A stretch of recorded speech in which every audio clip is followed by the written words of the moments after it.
자, 아포토스란 말을 하십니까? 저도 모르겠습니다. 그런데 정유라 학생은 시험에 척척 맞췄군요. 관련돼서 문제가 좀 생겼습니다. 자, 이도영 차장. 네. 이인화라는 필명을 가진 유철균 교수. 그에게 문제가 생긴 거죠.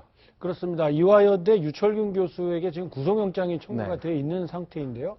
정유라 씨가 대리시험을 칠 수 있도록 조교에게 시험을 대신 봐주게 했던, 이 화면에 지금 포승줄에 묶여서 특검에 출석을 하고 있는 유철균 교수의 모습입니다. 네. 정유라 씨가 학점을 제대로 취득할 수 있게 학교에 네. 나오지도 않았지만 조교를 시켜서 대신 시험을 보게 해서 14문제 중에서 10문제를 맞춰서 이 시험에서 합격하고 좋은 성적을 받을 수 있게 지시를 한 그런 혐의로 현재 구속영장이 청구돼 있습니다. 예, 여러분께서 지금 보시는 이 답안지 사본인데 이게 바로 문제적 답안지입니다. 이화여대 수업인데 영화 스토리텔링의 이해라는 과목입니다. 이게 뭡니까? 지금 이 영화 스토리텔링이라고 하는 게 이인화, 그러니까 유 교수가 자기의 원래 소설도 잘 썼지만 그걸 가지고 조금 응용을 해서 원래 본인의 작품이 영화로도 만들어졌기도 하고요. 그거를 그 아리스토텔레스 같은 고대 연극과 이런 것에 그 기점을 둔 거를 현대적으로 바꾼 겁니다. 자, 여기 보면 정유연이라고 되어 있는 것 같네요. 그러니까 1531 학번도 있고 정유연 씨. 정유라 씨가 시험을 봐서 단답식 시험은 이렇게 쭉 봐서 하나, 둘, 셋, 넷, 다섯 맞고 6번은 틀리고 9번도 틀리고 10번도 틀리고 14번 틀리는 것처럼 답을 쫙 만들었는데 이게 가짜라면서요. 그러니까 저게 어떻게 나온 거냐면 이 유철균 교수가 검찰의 수사가 이화여대에 집중이 되니까 조교를 시켜서 나중에 성적을 줬다는 증거를 남기기 위해서 추후에 만들어냈다라는 지금 의혹을 받고 있는 답안지입니다. 보시면 아시겠지만 굉장히 어려운 단어들이 저도 저게 무슨 의미인지를 모르는 정답들이 좀 들어가 있거든요. 1번은 네, 로미오와 줄리엣이 답이었는데 맞춘 걸로 되어 있는데 결국 수업도 안 들었잖아요. 수업도 안 들었고 온라인 시험도 안 강의, 봤죠? 오프라인 강의 하나도 안 들었고 시험 날짜에 독일에 있었습니다. 네. 그런데 저 답안지가 들어가 있었던 게 들어가다 보니까 검찰에서 야 이런 부분은 명백하게 유철균 교수가 조작을 한 것이다라고 해서요. 저게 정유연 명의로 만들어 놓은 거잖아요. 네. 그러니까 이게 참 희한하지 버린 게 정유연 머리로 이름으로 답안지를 만들었기 때문에 사문서를 위조한 게 된 겁니다. 네. 그래서 그 혐의까지 다 같이 받고 있는 거죠. 제가 최근에 대학원 시험을 봐봐서 아는데요. 네. 일단 저 답안지에 감독 확인란이 없지 않습니까? 아, 예. 일단 이것은 그 허위로 만들었다는 걸 볼 수가 있는 거고요. 여기 도장이 하나 있어야 되는 거예요. 그렇죠. 이게 감독이 사인이 있어야 됩니다. 네, 네. 시험 감독한 사람 사인이 있어야 되는데 사인이 없고요. 네. 그리고 이 그 주관식이지만 그 문제를 저렇게 그 문항에 따라서 시험을 보는 이유가요. 요즘은 네. 학생들이 워낙 성적에 민감해가지고 객관적인 지표, 그러니까 네. 총 몇 문제 중에 몇 문제를 맞아서 A를 줬다. 이런 것을 알려주기 위해서 저렇게 그 문항수를 정확히 나눠서 이 시험 문제를 출제한다고 합니다. 그런데 저거 글씨를 쓴 사람이 누굴까요? 저 글씨 누구 글씨일까요? 조교 아닙니까? 그 조교 글씨죠. 그러니까 그 유철균 교수가 네. 조교에게 네가 대리 작성해라 네. 이렇게 시켰는데 일설이하면 그 조교들이 이거는 못하겠다. 네. 아, 이렇게 좀 저항을 하니까 네. 그 유철균 씨가 네.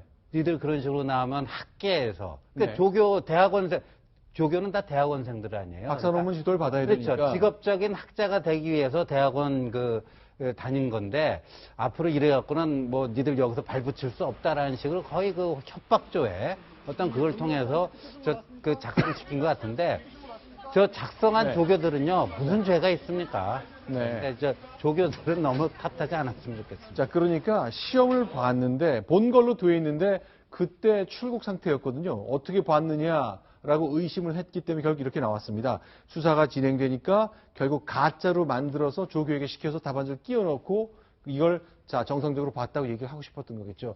학자적 영심을 지킨 조교분들 검찰에서 진술한 걸로 보이네요.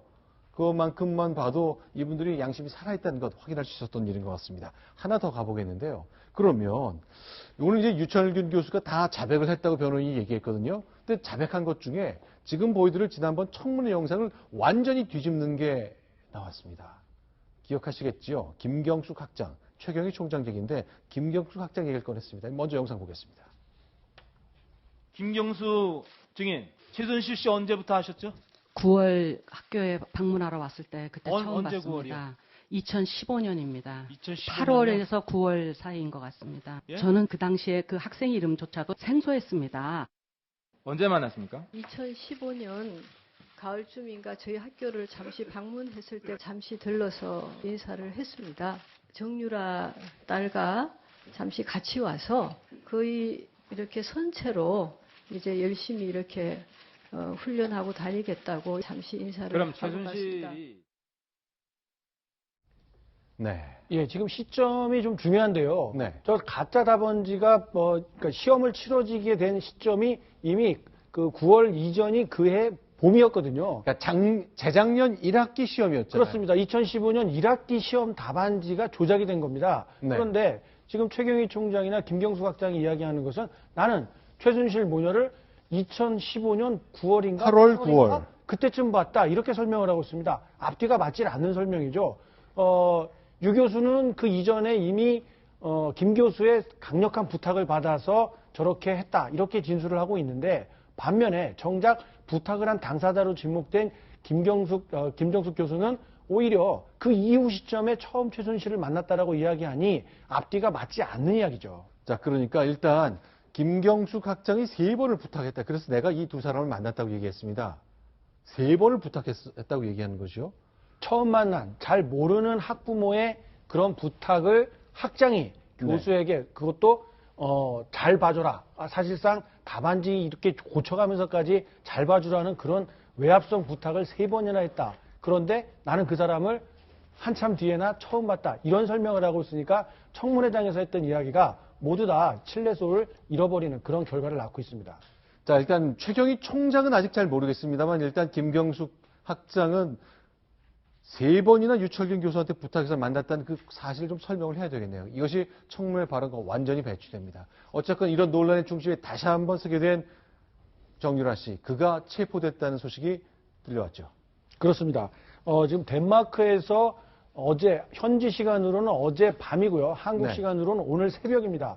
불법 체류 의혹 신고를 받고 현지 네. 경찰에 체포돼서 현재까지 관련 내용이 불법 체류하고 있는 것이 맞는가 이런 네. 부분에 대해서 조사를 하고 있고요. 네. 한국 외교당국 그리고 현지 한국의 외교 공간에서도 네. 사실 관계를 파악하고 있습니다. 자, 프랑크푸르트 근처에서 머물면서 그 승마장에서 훈련한다고 되어 있습니다만 이렇게 북쪽의 덴마크의 올보르라는 지역에서 체포됐다는 얘기군요. 예, 그렇습니다. 덴마크 수도 코펜하겐에서도 굉장히 멀리 가야 되고 자동차로는 독일에서 9시간, 비행기 3시간이니까 네. 어린아이를 대동하고 있는 것으로 봐서는 비행기로 이동하지 않았을까. 네. 그리고 현지에 그 체포 당시에 같이 있었던 사람은 아들로 추정되는 어린 아이 그리고 일부 언론에서는 지금 남성 2명으로 알려져 있지만 네. 현지 공관 등을 통해서 확인한 바에 따르면 보모로 추정되는 60대 여성 1명 그리고 30대 남성 이 남성은 말을 관리하는 그런 역할을 네. 하는 남성으로 보인다고 전해지고 있습니다. 그러니까 말을 담당한 사람 2사람과 보모 역할을 하는 사람과 함께 성인 4명이 체포됐다 그거죠? 남성 1명 그리고 여성 1명 이렇게 지금 알려지고 있습니다.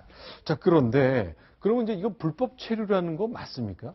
지금 그 대목이 쟁점이 되고 있습니다. 불법 네. 체류라고 하려면은 현지 국가에 체류할 수 있는 정당한 비자 내지는 여권 이런 것들이 있어야 되는데 한국 정부가 아직 여권 무효화 조치가 실효를 발효를 하지 못했기 때문에 여권에는 문제가 없습니다. 그리고 정유라 씨가 독일에서 장기간 머문 것으로 봤을 때는 현재 추정입니다만 2, 3년 머물 수 있는 현지 비자를 취득한 것으로 추정이 됩니다. 그렇기 때문에 어느 나라를 유럽 EU 소속된 어느 나라를 가든지 간에 네. 현재 큰 문제는 없을 것으로 추정이 되기 때문에 네. 왜 불법 체류로 누군가가 신고를 해서 왜 체포가 됐는지 이 대목에 대해서는 우리나라 수사당국이나 외교 공간에서도 네. 명확한 설명을 내놓지 못하고 있습니다. 그래서 어떤 상태인지 비자를 정당하게 갖고 있는지 아니면 문제가 있는지 이런 것들을 현재 파악을 하고 있는 중입니다.